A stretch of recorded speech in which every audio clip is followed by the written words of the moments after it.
Hi everyone, I'm Kennan from Cars and Bids, and today we're talking about an absolute monster. This is the 2020 Chevrolet Camaro ZL1 1LE, and it is an extreme performance car. And in today's video, we're going to talk about its facts and figures. First, we're going to be taking a look at where this car fits into Chevrolet's past.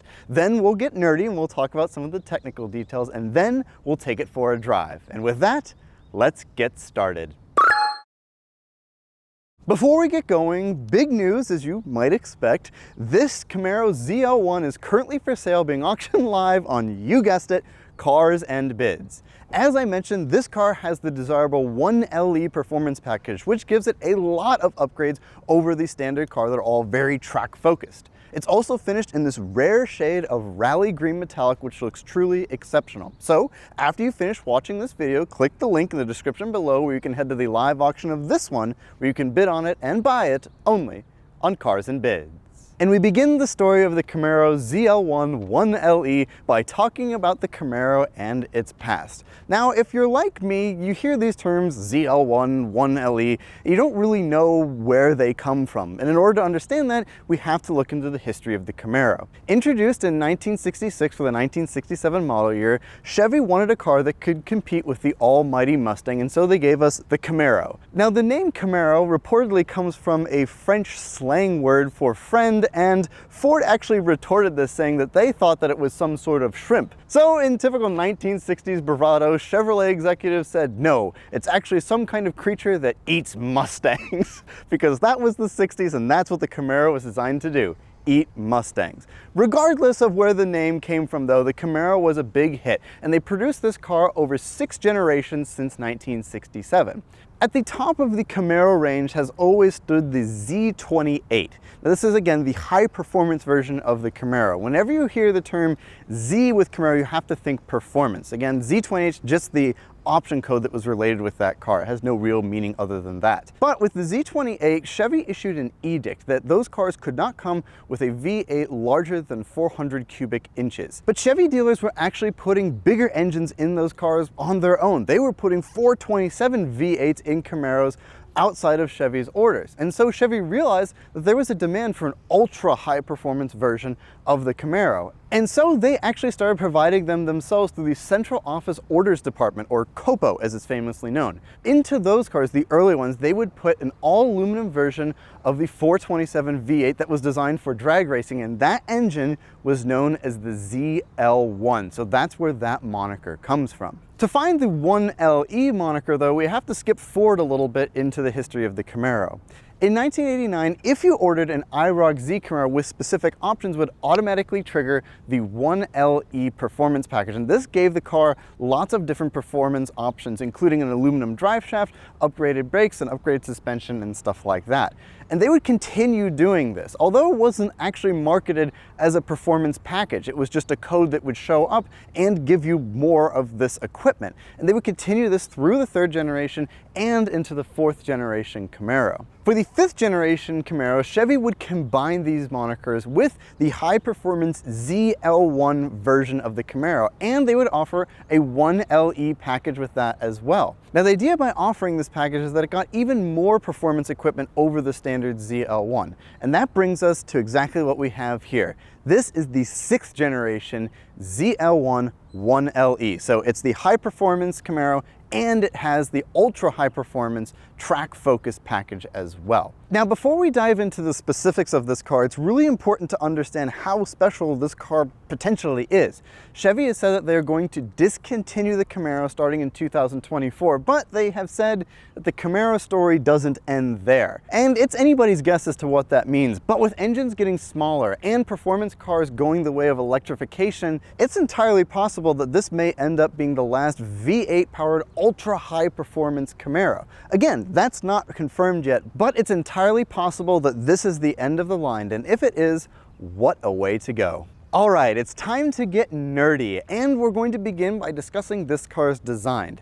The 6th generation Camaro is based on Chevrolet's Alpha platform, and that was shared with Cadillacs from the early 2010s. But despite this, Chevy claims that about 70% of the chassis is completely different to that was shared with the Cadillacs. And this being the ZL1 1LE, well, even more than that has been changed. The biggest change over normal Camaros would be cooling. This car has 11 heat exchangers. That's one more than the Bugatti Veyron. So heat management was a huge deal to Chevy. And in addition to having normal things like a radiator, and because it's supercharged, an intercooler and an AC evaporator, stuff like that, it also has a lot of auxiliary backup heat exchangers, and it even has heat exchangers for things like the differential and the transmission to keep things very cool when you're driving on the track, which is exactly what this car is designed to do.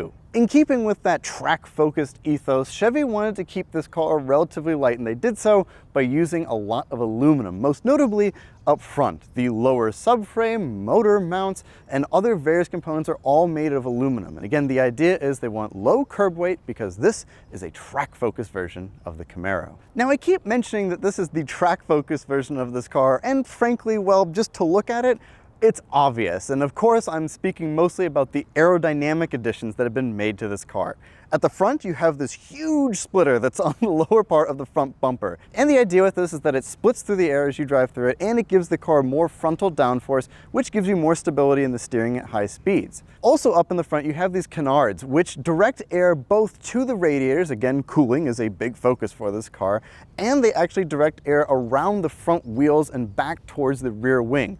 Again, the idea with this is they give the car even more stability at high speeds, and you're not going to find them on the normal version of the Camaro. And speaking of that rear wing, well, here it is. You can't miss it on the back of the Camaro. This is the gigantic rear wing that provides all of the rear downforce for this car. But it's not just some plastic wing that's stuck on the back of this car. It is a legitimate carbon fiber racing wing that was designed by Pratt & Miller. Now, if that name sounds familiar, that's because they've designed very fast Camaros in the past. They designed the GT3RS racing version of the Camaro. So to have this wing on this car adds even more to its serious track-focused nature. With the general design and aerodynamics now talked about, we have to discuss the most important part of the ZL1 1LE, and that is the suspension. It's not the engine, we'll get to that in a little bit, but the suspension is what really sets this car apart. On the standard ZL1, it comes equipped with Chevy's MagneRide system, which is a very sophisticated and great suspension system in its own right. But for this car, the 1LE track-focused version, Chevy went to famed company Multimatic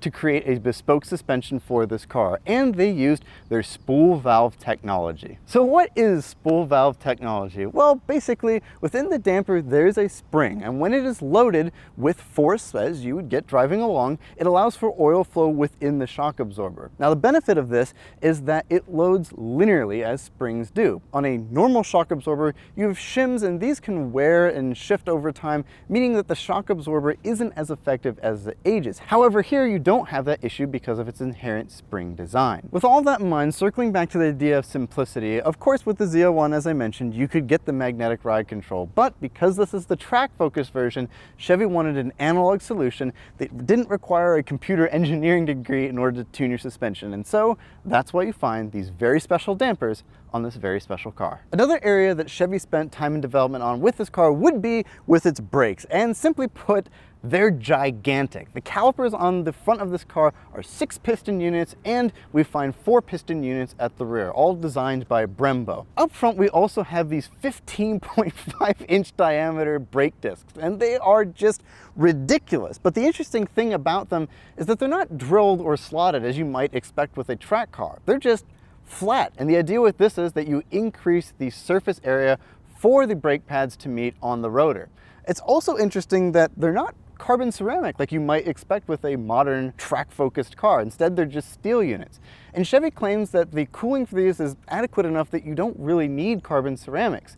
There's no brake dust shield on the back of these, and there are special aerodynamic components that direct air to them. And according to Chevy, that even on the track, you really don't need the additional cooling, so these standard steel rotors, as large as they are, are plenty. To finish talking about the suspension, we have to climb under the hood and take a look at the top of the suspension unit. Now, looking at it, you'll see that it's blue and it's got this adjustable nut on it. And the idea with this is that you can actually adjust the camber of this car. And Chevy says you can adjust it by about 2.7 degrees. And that's important because they want to make sure that you can set up this car however you would like for the track. And the suspension adjustments up front don't end here. This suspension is also adjustable for height. You can drop the front of this car down a little bit more, and the idea with that is that it allows you to play more with the front downforce generated by that huge front lip.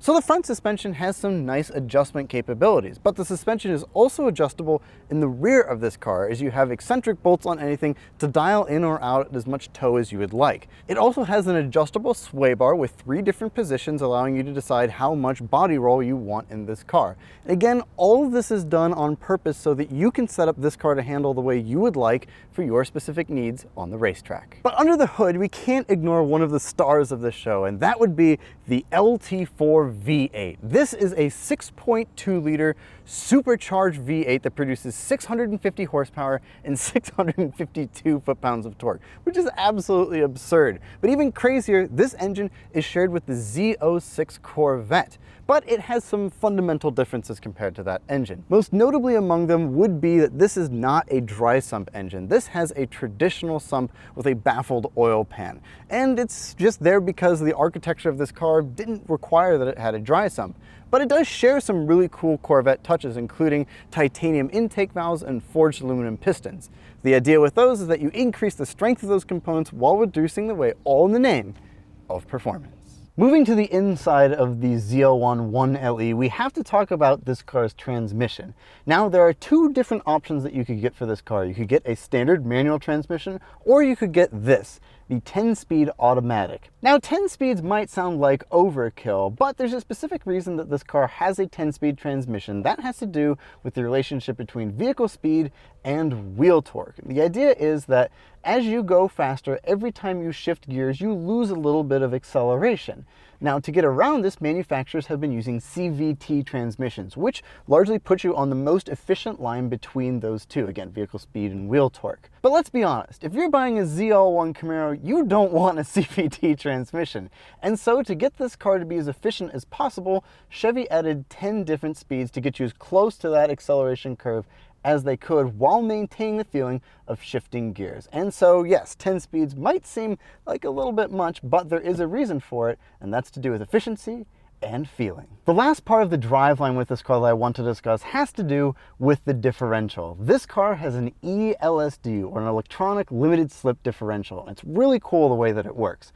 Basically, the limited slip diff has its own ECU, a computer deciding when you're going to need traction. Now, when you're driving around most of the time, it has an open differential, meaning the wheels can spin independently of one another. But when the car detects that you're in a high-performance driving situation, a pump pumps oil into the differential housing, taking the clutches that are in there and pushing them together, locking the rear wheels, giving you a limited slip differential, providing equal power to both rear wheels. Now, once that situation is over, the pump then pumps the oil back out of the differential housing, and now you have an open differential again. The benefit of this is that with a car that makes 650 horsepower, those kind of crazy driving situations can appear very quickly. And so being able to have a computer that's monitoring everything back there for you really gives you great control over this car. Now, of course, pushing these clutches together and taking them apart generates a lot of heat, and so one of the 11 radiators that this car has is just for that differential. But that's great because it means when you're driving this car, you don't have to worry about any excess heat being generated in the rear.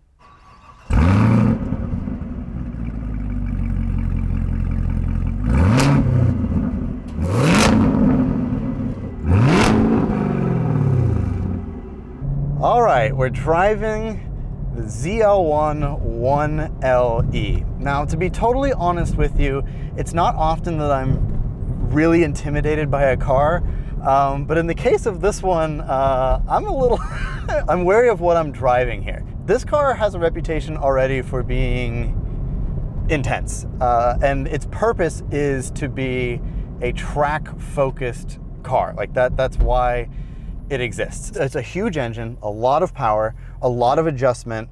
It's not to be messed with or taken lightly, and that's what every review of this car has said. This is an incredibly powerful car. Treat it with respect. So that's exactly what we're going to do today, and I'm not going to go too crazy with this car. But immediately my impressions driving it, like I'm just driving it in automatic mode, just kind of cruising, just getting stuff warmed up. And you know, obviously a lot of aspects of it feel like a Camaro. Looks like a Camaro, visibility is what you would expect in a Camaro.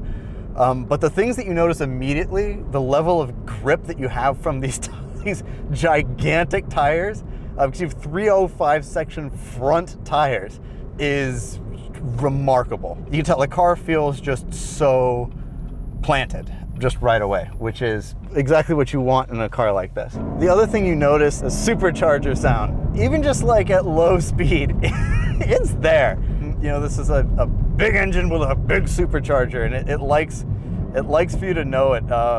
And it's definitely there. Even when you just breathe on the throttle, you hear the whine of this engine, which is just awesome. It's just fantastic. But sitting here in traffic, some of the surprises, you know, the engine is like pretty refined and the idle is nice and smooth. This is not a muscle car in the sense that, you know, it's got a huge cam that just ga-dug away. It actually has some refinement. What's a little less refined feeling, of course, is the suspension. It's very stiff. This car is, you know, the focus for this car is on track performance. And so on the road, of course, as you would expect, it's very stiff. Little bumps and undulations just, you know, jolt you around. Now that said, it's not crashy or harsh.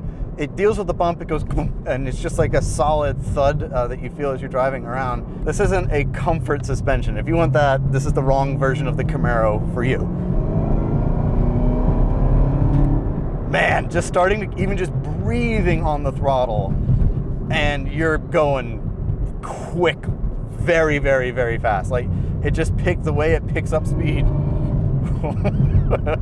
The motor in this car is a brute. Now, as I mentioned in the video, the suspension on this car is incredibly sophisticated, and frankly, most of the suspension and most of the adjustability you can tune into this car means that if you are a truly excellent track driver, I have no doubt you can go to the track and have an incredible time in this thing and dial it in to do exactly what you want it to do. But driving it on the street, you're just aware of how much performance is there. And to be honest with you, I think that a lot of drivers with this car should be honest with themselves. How good are you actually when it comes to driving? I think you just have to be so aware of what it is you're driving. This car is no joke. All right, we've got a little bit of uphill, so I'm gonna point it in a straight line and just squeeze it a bit. Whoa! It's like detonating a weapon. Wow. Wow. That's a lot of power. That is a lot of power. So we are in third gear. I'm gonna roll on in third, just a little bit. Here we go. Oh my God. Wow. Honestly, that is a gentle roll on, and that is unreal. The takeaways from the car: show it respect, but also the brakes are ungodly. They just have so much stopping force. The brakes give you so much control to just stop. You don't really have to apply a whole lot of pressure, and they haul the thing down, which makes sense. You know, 6-piston front calipers, 4-piston rears. You know, it's designed to stop you when you need it.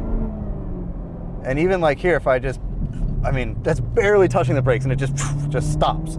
So when you're ready to end the chaos of the experience of driving the engine, it's right there and ready to do so, which is great. Also, the steering inputs that are required, just because these front tires are so wide and the way the car is just set up, are so minimal to change direction of the car. It's really a different sort of muscle car. It's because this one is set up to handle. This is not set up to just go in a straight line. Like it can handle.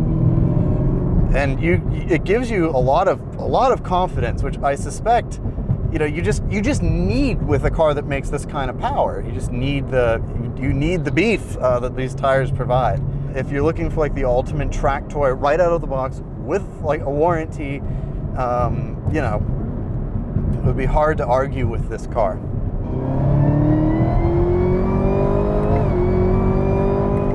Wow, wow, and the brakes. Oh my God, the brakes, holy crap.